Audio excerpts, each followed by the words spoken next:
अनुसारमा पनि लेखेको छ। त्यो के लेखेको छ मध्ये हुन्छ भने यो केदारनाथ जो छन् तिनी ढाड हाम्रो यो के अरे पशुपतिनाथ शिर ढाड छैन त्यहाँ। अनि यी के हाम्रा ती केदार हुन् पाउ। त्यो हजुरलाई थाहा छैन। अब पुराण के थियो मर्जी हुन्छ भने यतिसम्मको त्यो पाउ थियो त्यहाँ। अनि पूजा गर्ने मथावत हाल्ने त्यो सबै माला लगाउने शिर झुकाउने जम्मै त्यही थियो। पछि हाम्रा जोरहाटको यता पागल भएर उसले समाएर त्यसलाई तोडिदियो। त्यो तोडिसकेपछि त्यो पनि त्यो गातको तलतिर राखेर पूजा गर्ने बेलामा त्यही राख्ने बनाएका छौँ। पछि त्यो कसले लग्यो कहाँ लग्यो थाहै भएन। त्यो हजुर पाउ हो त्यो। त्यसो भए हुनाले अब हाम्रो पन्तर अनुसार शास्त्रको विधि अनुसार कार्तिकेय गणेश दुईटा छोरा हुन्। कार्तिकेय भनेका जेठा उनी मूल नक्षत्रमा जन्मिया हुनाले उनलाई त्यसलाई बगायो। ती बगाइसकेपछि फेरि त्यसपछि लागेर यहाँ हाम्रो मौन्यालमा परिणत भए ती। अनि यो विवरगाणी भनेर तिनकी छोरीमा परिणत गरायो। यी गराएका हुन्। यो पनि शास्त्रको विधि अनुसार नै लेखेकै छ त्यो कुरा। अब नाउँमा परिवर्तन गरायो। उसलाई विवरगाणी भन्यो, उसलाई मौन्याल भन्यो। हुन् ती केदारका पुत्री र पुत्र हुन् तिनीहरू। धीरगाणी त त्यो तिनको छोरा होइन हो त्यसै भित्रको। तर तिनको छोरा पनि होइन त्यो धीरगाणी। त्यो शिवका दुई छोरा एक कार्तिकेय एक गणेश हुन्।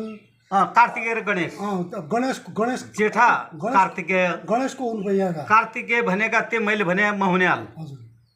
गणेश अब गणेशै भइगयौँ। गणेशको अब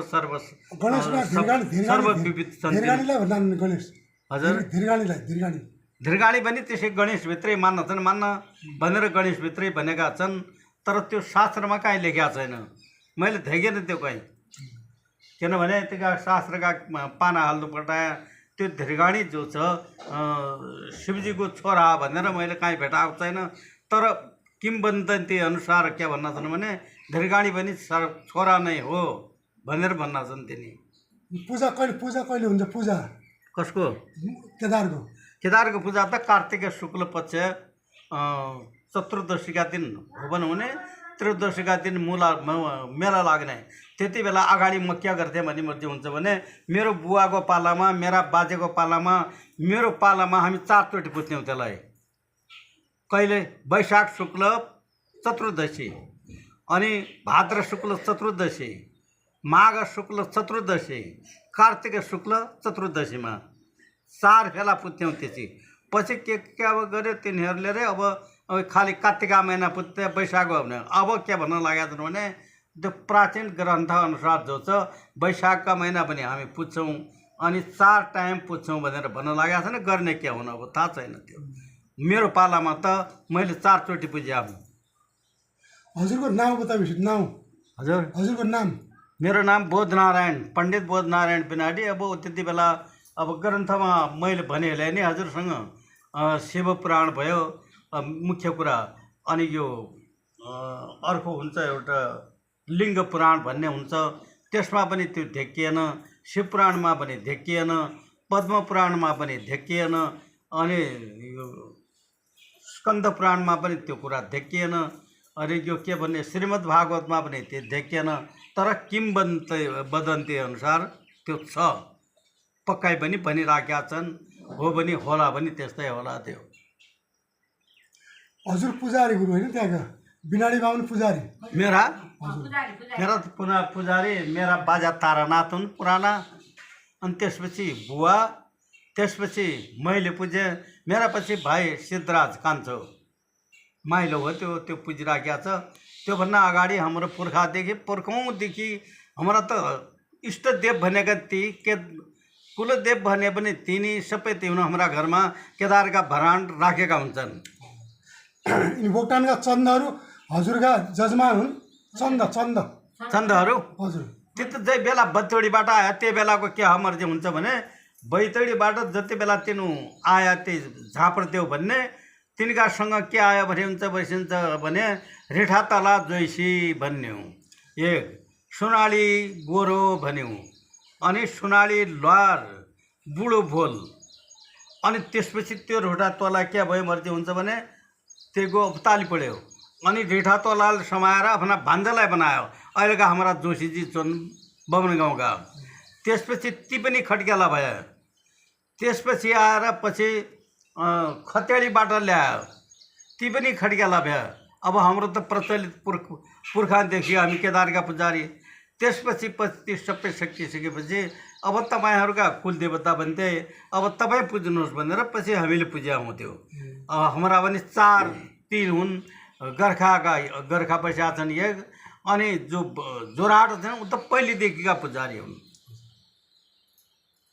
त्यस्तो हो त्यो हामी हाम्रो पुर्खा भनेको पुरानो पुजारी हो एकदम पहिलादेखिको हो त्यो हजुर उपमन्यु गोत्र गुरु होइन उपमन्यु गोत्र उपमन्यु गोत्र हो गोत्र हजुर कसको हाम्रो उपमन्यु गोत्र हामी बिनाडी होइन हेरी बेसो हामी त उब्रेती हौँ त्यो के भयो भने डोटे राजाले ती मुले छोरा हुन् हाम्रा बाजे ती आएर तिनीहरू खतेडीको ती ममाल भएका अनि त्यो सिर्तो बुझाउनु पर्ने भदौको महिना अनि त्यसले त्यसलाई पठायो मरे पनि झुङ्गेलामा त्यही भान्जै मर्ला भनेर उहाँ गइसकेपछि अब बुद्धि यसे बलम तस्य भन्दछन् बुद्धिमान मान्छेको उसले के गर्यो भने म यो त मामालीको लगेर जान्छु मेरो त केही छैन दिन जाने म भनेर त्यसको 2 हिस्सा बनायो एक हिस्सा मामाको बुझायो त्यसपछि यो आफू बुझायो तिमी को हो भनेर अब थाहा भएन मैले छोरा मान्छे त भाइ क्या गरेर बुवा गएका त्यसपछि कहाँबाट आएका हो तिमी भन्यौ खै बिनोटबाट आएका भन्ने कुरा सुन्यो ल आजदेखि बिनाडी भयो भनेर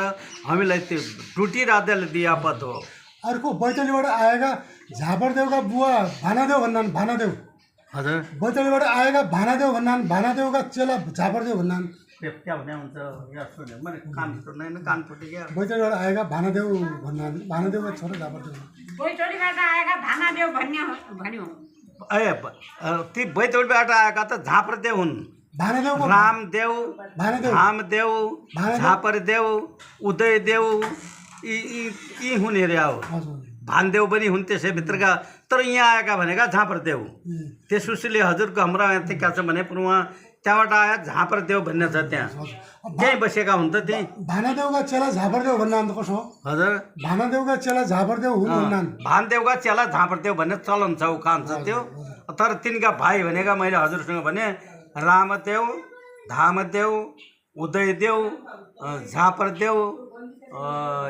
अर्को के भयो राणादेव 5 भाइ हुन् तिनका म एगा नभुल्दा हेरेपछि 5 भाइ हुन् तिनी मध्येका एक झापरदेव हुन् र भानदेवको सन्तान भनेर भन्दछन् भन्न तर हुन् झापरदेव हजुरहरू पुरोहित हजुरहरू हो हजुर पुरोहित चन्दका पुरोहित हजुरहरू चन्दका पुरोहित हजुरहरू हो कि भन्यो चन्दका पुरोहित बामन चन्दका बामन त मैले भनिहालेँ नि त हजुर त्यति बेला जति बेला तिनीसँग आयो त्यति बेला ती रिटा तल्लो जोशी भन्ने सँगै आएको तिनको खास हामी त जोरहाटको पहिलेदेखिका बसेका जजमानी त्यहाँ हाम्रो भएको तर त्यो पनि सक्यो मैले हजुरसँग भने त अनि त्यसपछि आएर यो त्यो सकिएपछि आफ्ना भान्जालाई ल्यायो त्यसलाई रिठा तल्लाले त्यो पनि खट्क्यालो भयो त्यसपछि खतेडीबाट जोशी ल्याएर राख्यो त्यो पनि खट्क्यालो भयो सबै खट्क्याला भइसकेपछि अब तिम्रो पुर्खा पहिलेदेखि केदार भएका हुनाले अब तिमीहरू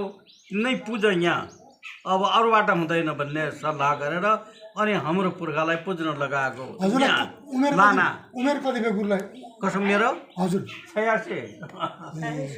वर्ष त 86 86 वर्ष हजुर